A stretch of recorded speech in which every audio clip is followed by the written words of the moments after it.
So in some sense, you don't want a single day of comfort. You've written about this many times. We'll talk about your writing, which I would highly recommend people read, and just the letters to shareholders. So you wrote up explaining the idea of day one thinking. I think you first wrote about it in 97 letters to shareholders. Then you also, in a way, wrote about, sad to say, is your last letter to shareholders as CEO. And you said that day two is stasis, followed by irrelevance, followed by excruciating, painful decline, followed by death. And that is why it's always day one. Can you explain this day one thing? This is a really powerful way to describe the beginning and the journey of Amazon. It's really a very simple and I think age-old idea about renewal and rebirth, and like every day is day one. Every day you're deciding what you're going to do, and you are not trapped by what you were or who you were or any self-consistency. Self-consistency even can be a trap. And so day one thinking is kind of, we start fresh every day, and we get to make new decisions every day about invention, about customers, about how we're going to operate, what our even as deeply as what our principles are. We can go back to that. It turns out we don't change those very often, but we change them occasionally. And when we work on programs at Amazon, we often make a list of tenets, and the tenets are kind of, they're not principles. They're a little more tactical than principles, but it's kind of the main ideas that we want this program to embody, whatever those are. And one of the things that we do is we put, these are the tenets for this program, and then in parentheses, we always put, unless you know a better way. Mm-hmm. And that idea, unless you know a better way, is so important, because you never want to get trapped by dogma. You never want to get trapped by history. It doesn't mean you discard history or ignore it. There's so much value in what has worked in the past, but you can't be blindly following what you've done. And that's the heart of day one.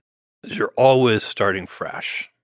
And to the question of how to fend off day two, you said such a question can't have a simple answer, as you're saying. There will be many elements, multiple paths, and many traps. I don't know the whole answer, but I may know bits of it. Here's a starter pack of essentials. Maybe others come to mind. For day one, defense. Customer obsession, a skeptical view of proxies, the eager adoption of external trends, and high-velocity decision-making. So we talked about high-velocity decision-making. That's more difficult than it sounds. So maybe you can pick one that stands out to you as you can comment on. Eager adoption of external trends, high-velocity decision-making, skeptical view of proxies. How do you fight off day two? Well, I'll talk about, because I think it's the one that is maybe in some ways the hardest to understand, is the skeptical view of proxies. One of the things that happens in business, probably anything that where you have an ongoing program and something is underway for a number of years, is you develop certain things that you're managing to. Like, let's say the typical case would be a metric. And that metric isn't the real underlying thing. And so, maybe the metric is efficiency metric around customer contacts per unit sold or something. Like, if you sell 1 million units, how many customer contacts do you get? Or how many returns do you get? And so on and so on. And so what happens is a little bit of a kind of inertia sets in, where somebody a long time ago invented that metric.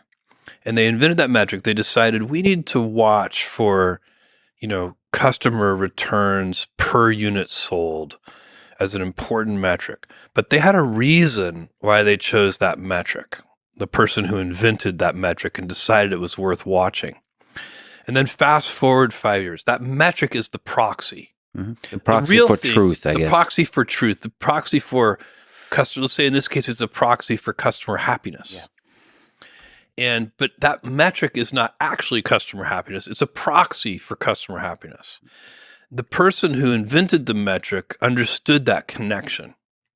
5 years later, a kind of inertia can set in, and you forget the truth behind why you were watching that metric in the first place. And the world shifts a little. Yeah. And now that proxy isn't as valuable as it used to be, or it's missing something. And you have to be on alert for that. You have to know, okay, I don't really care about this metric. I care about customer happiness. And this metric is worth putting energy into and following and improving and scrutinizing only in so much as it actually affects customer happiness. And so you got to constantly be on guard. And it's very, very common. This is a nuanced problem. It's very common, especially in large companies, that they are managing to metrics that they don't really understand.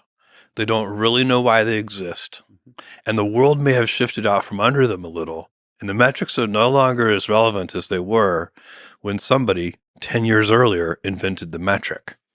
That is a nuance, but that's a big problem, right? It's a huge problem. There's something so compelling to have a nice metric to try to optimize. Yes. And by the way, you do need metrics. Yes, you do. You can't ignore them. You want them, but you just have to be constantly on guard. This is, a way to slip into day two thinking would be to manage your business to metrics that you don't really understand. And you're not really sure why they were invented in the first place. And you're not sure they're still as relevant as they used to be. What does it take to be the guy or gal who brings up the point that this proxy might be outdated? I guess, what does it take to have a culture that enables that in the meeting? Because that's a very uncomfortable thing to bring up at a meeting.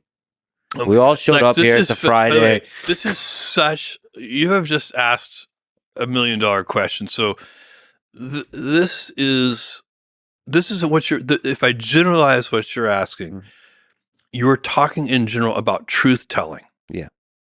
And we humans are not really truth seeking animals.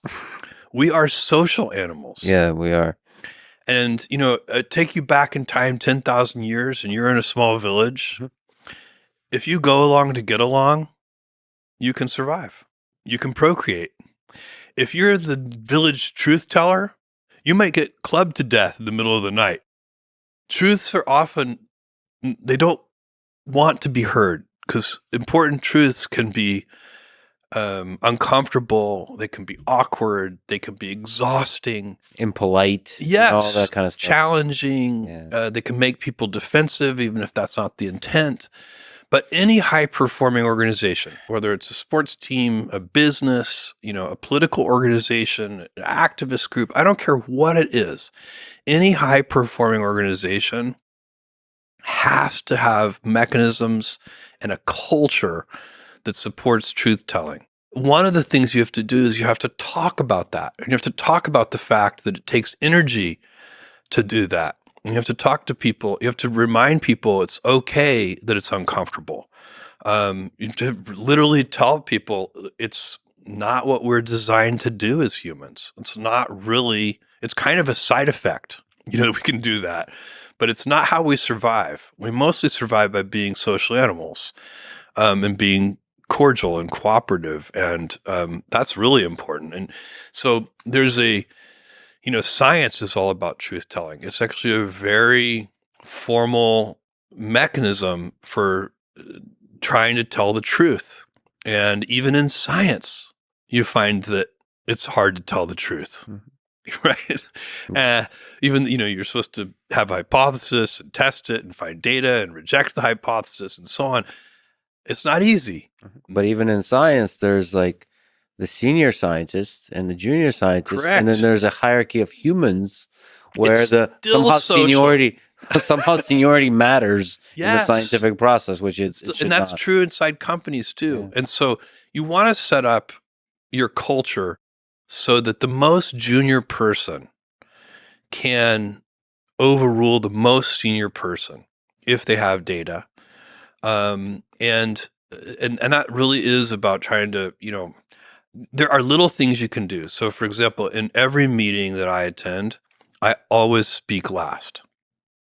And I know from experience that, if I speak first, even very strong-willed, highly intelligent, high judgment participants in that meeting will wonder, well, if Jeff thinks that, I came in this meeting thinking one thing, but maybe I'm not right.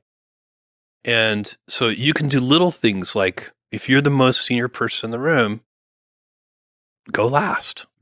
Let everybody else go first. In fact, ideally, let's try to have the most junior person go first and the second, and try to go in order of seniority. So that you can hear everyone's opinion in a kind of unfiltered way, because we really do. We actually literally change our opinions. If somebody who you really respect says something, it makes you change your mind a little. So you're saying implicitly or explicitly give permission for people to have a strong opinion, that as long as it's backed by data. Yes, and sometimes it can even, by the way, a lot of our most powerful truths turn out to be hunches. They turn out to be based on anecdotes. Yeah. They're intuition based, and sometimes you don't even have strong data. But you may know the person well enough to trust their judgment. You may feel yourself leaning in. It may resonate with a set of anecdotes you have, and then you may be able to say, something about that feels right. Let's go collect some data on that. Let's try to see if we can actually know whether it's right. But for now, let's not disregard it because it feels right. You can also fight inherent bias. There's an optimism bias. Like if there are two interpretations of a new set of data and one of them is happy and one of them is unhappy, it's a little dangerous to jump to the conclusion that the happy interpretation is right. You may want to sort of compensate for that human bias of looking for, trying to find the silver lining and say, look, that might be good, but I'm going to go with it's bad for now until we're sure.